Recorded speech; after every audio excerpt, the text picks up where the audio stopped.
Hello everyone and welcome to this week's episode of Gaming Weekly! It's Gaming Weekly. Not daily. We're going to be chatting about Sekiro Shadows Die Twice since we put a bunch of time to it this week. Do shadows truly die twice? Who knows? Tune in to find I think out. Lawrence actually. Sometimes way more than twice. Really? I didn't sleep much. And we also know it because Lawrence has played it a ton. Plus we got some more information about Halo's Master Chief Collection coming to PC thanks to 343's recent Reddit AMA. Wow, that was a lot of acronyms. Nice job. We got into Division 2, so we thought we'd let you guys know if we think it's worth it. Yes, but first, Sekiro! Lawrence, what's up with FromSoft's latest title? Did you die once, twice, maybe thrice? So many times. The title actually refers to a gameplay mechanic. When you die, you can resurrect on the spot because of your dragon blood. Which is cool. Yeah, it's cool. And then that's something that comes back by killing enough enemies or letting enough time go. So it's interesting, like in Souls, it's kind of renowned for like the cheap death that you didn't know was gonna happen. You just get blasted and then you're dead. So this has kind of a neat effect where if you get ganged up on or something like that, you're just in a heap on the ground, then all the NPCs sort of scatter and then you can resurrect and get the fuck out. Yeah. So I do kind of like that there is a bit of a safety net there, but it's still so hard. I fought a boss last night. I think I whoopsied it and went to the wrong area because this boss fight killed me in one hit. And it hit me a lot. Jeez. So yeah, I basically spent 2 hours trying to beat that fat fucker. Did you beat him? I did. Oh, nice. And then I went to another area that I especially wasn't supposed to go to. Ooh. Because there was like a door that was locked and I didn't have a key. And I got the key, and then there's like an old lady back there, and she really fucked me up. And then some dude was like, hey, you need to use these P's to fight this boss. And I didn't have the key, so it's like, I'll use a P, and he snapped it, and it's gone. Now I don't have a P. And what do I do with this boss? That What do I sounds do? a lot like a FromSoft game. Yeah. Yeah, so there's a lot of DNA is still there, but the combat and the gameplay is what makes it different. So in a typical Souls game, you know, you're exploring a huge, dilapidated world filled with characters that whisper about things that make no sense. Ah, we call that lore. Yeah, basically. It's interesting. The lore angle is different, and I wonder how people will react to it because in Souls games, part of the lore is solving the mystery of the game. Which I never liked, by the way. Some people don't like it. Some people really get into it. It's better than a bunch of cutscenes then, right? It's not necessarily cutscenes. There are some cutscenes, but it's mostly NPCs that actually talk to you in I was saying, direct it's- language saying what's going on. It's better than like say Kingdom Hearts where every 45 seconds. No, yeah, you don't want that. That's Yeah. too much. Yeah, No, that's too much. this is more like you can either eavesdrop on NPCs as they talk, which is kind of neat. Makes you feel stealthy if you're just like overhearing people. And then there's NPCs that just say, "Here's what's happening right now. Here's who you are. Yeah, I like and here's that. what's happening in the world." Yeah. Cool. There is some still interconnected stuff. For instance, there was a place where like I talked to some NPC and he was like, "We actually met before." And the main character is like a taciturn ninja or a shinobi who barely says anything. So didn't really land. But then I like found an item that let me go into the past and play that scenario that he was describing. Oh. I like it a lot. It's got the similar shades of like if you're paying attention, you can make connections behind the scenes. But for people who don't go to wikis and like read the flavor text on every item, there's still enough for them to know the base bones of what's going on, which I really appreciate. Well, you can look for an entire review coming to Inside Gaming. When? What do you think? This week? Next week? I'm trying to get it out this weekend. So I want to. It's tough because I want to spend enough time with the game to speak authentically to it, but I also want that video out so we can get some hot views. So I'm trying to get it up this weekend, but I've been losing sleep for Sweet Lady Games journalism.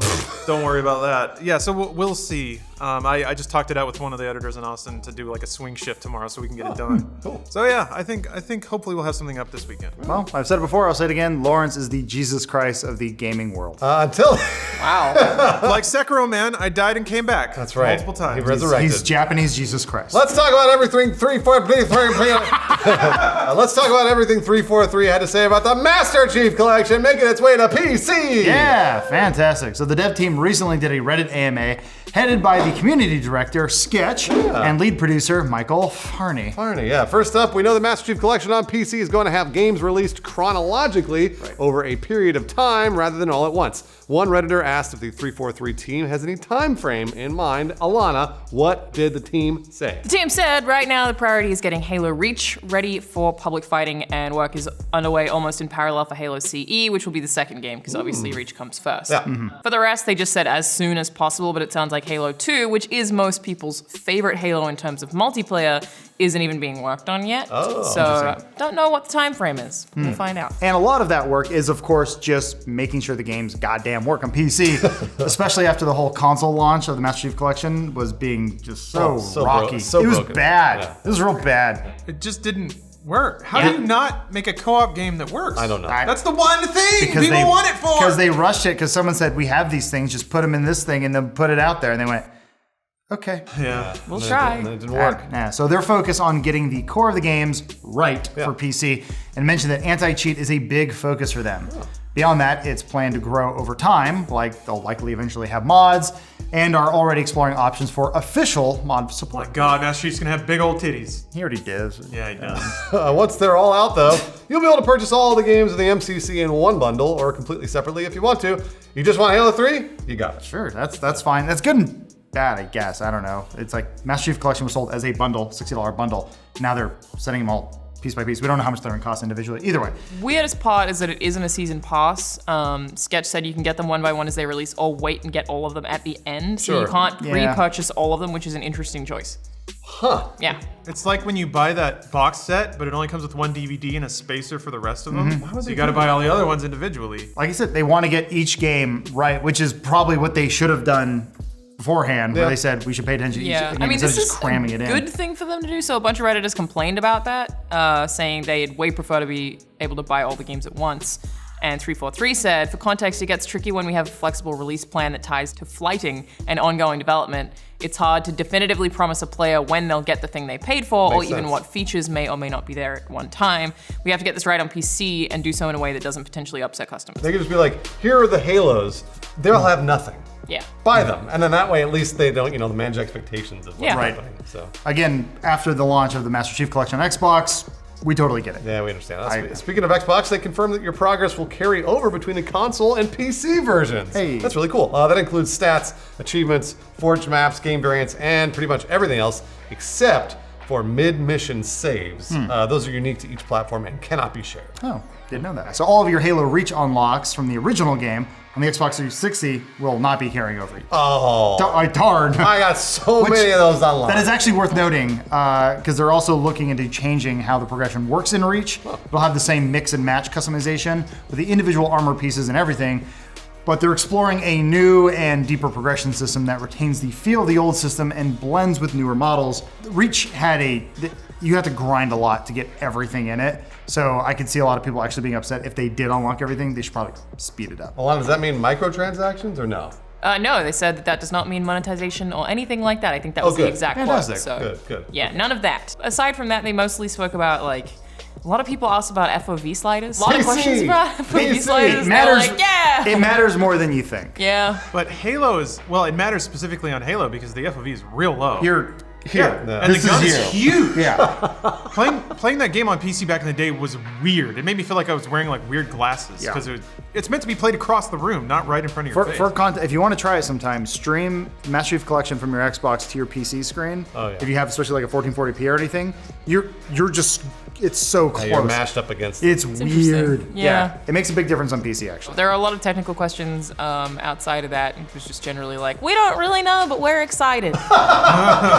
Cool. This is the dev team that we're talking about? Pretty much, yeah. Okay. Hey, There's a lot of we can't answer that or we don't know yet. Okay. How big are Master Chief's titties? They don't know yet, but they're excited. So yeah, with all that said, we'll be updating you guys if there's any more news. But now let's talk about a shooter that is actually out. That's The Division 2. I mean, technically the Master Chief Collection is out. Not on PC. Oh, that's right. Anyway, Alanah, you've been playing it. Tell us what you think.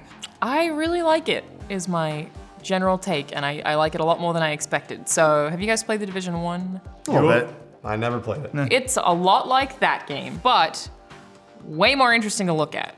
So the city is there's so much more detail, there's so much more personality and color. I actually found myself, which I didn't expect in this game at all, stopping to look around at environments, which is really cool. One of the biggest criticisms of The Division 1 was that enemies were just bullet sponges, and I don't think that's a thing in The Division 2 anymore. It happens with bosses, which is actually kind of sucky. Basically, all the bosses look exactly the same as everyone else. They're just bullet sponges. They have more armor. Shoot them more. Pretty much, just shoot them for a long time. There's one of them that I found in a PvE zone that at some point gets a tank, which was kind of cool. But aside from that, that's pretty much it. They're all just bullet sponges. The other enemies, there are some that are weighted down that are, they're slower moving and they're armored. but it just feels like they have variety, and you can basically shoot off the armor they're wearing, so you can get a little tactical with it, which is cool. Probably my favorite thing about it is that the shooting feels really, really good. Honestly, it feels great. I've never really thought that Ubisoft was incredible at shooting mechanics, because they're often just part of a broader game, like a Watch Dogs or whatever, or it's just a part of it. Right. But it is very satisfying, and the cover system's really clean. The menu's kind of a mess on PC though. From a scale of Anthem to Destiny, where does it land in the looter shooter genre? Yeah. The big difference it has from those two is that things like you and the people you're fighting look a lot less interesting, and that was jarring to me at first. It's very much a looter shooter. There's way more loot than there was in the first game as well. Like, I picked up like something like 1,000 items already.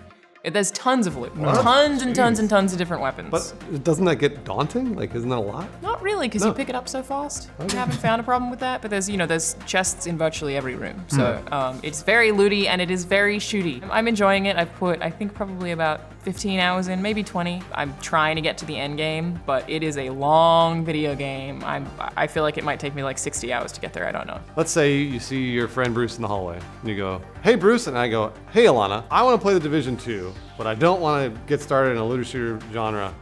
What will get me into this game? What's the biggest thing that will be like, you'll think this is really cool?" I think the talent system is probably the coolest thing about it, which is Can I be a bard? not that kind of talent, unfortunately. It's the one thing that I really like about it that like got me hooked to the progression system, is that basically you get these things called talents. Like my favorite, I think it's called First Blood, is you equip it to a sniper rifle, and then any way you shoot an enemy, it will do headshot damage.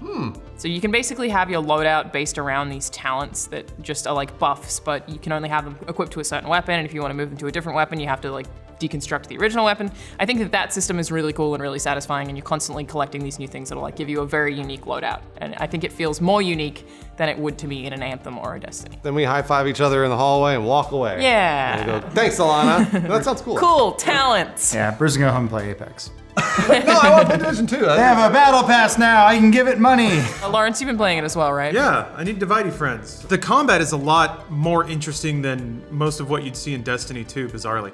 So like Destiny 2, you're basically, it's a click on the heads until you get to a raid, which then it turns into a video game where you have to actually try and learn and communicate.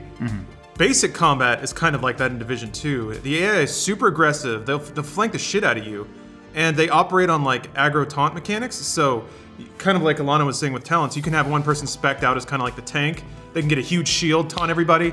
You can communicate, everybody else can flank around and hit people from the sides, and that makes combat go faster, and it's tough.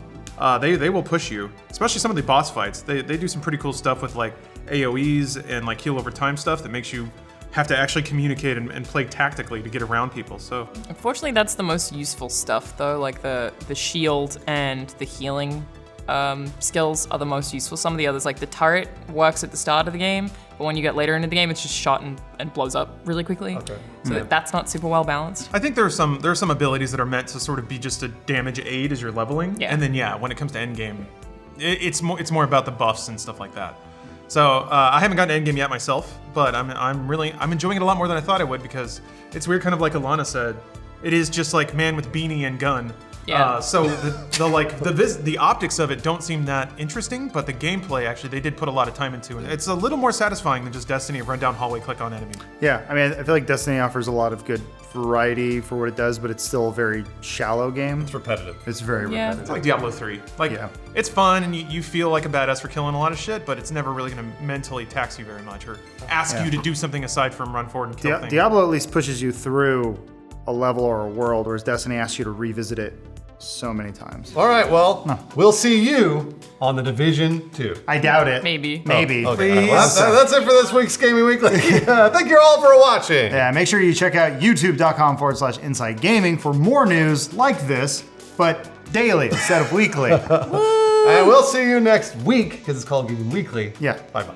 Or later today when Inside Gaming's episode goes up. Yeah. And we talk about Sekiro. And then tomorrow. And then tomorrow. Of course, since this is a From Software game, lots of people have already been drawing comparisons to the Dark Souls series, as well as Bloodborne. Yeah, and you'll see a lot of those influences in Sekiro, but they also drew inspiration from another franchise, the stealth game Tenchu. Does anyone remember Tenchu? I remember somebody. it, but didn't really play it. It was like the only stealth game before Metal Gear Solid, so that's crazy. So while the Dark Souls and Bloodborne games involve you carefully making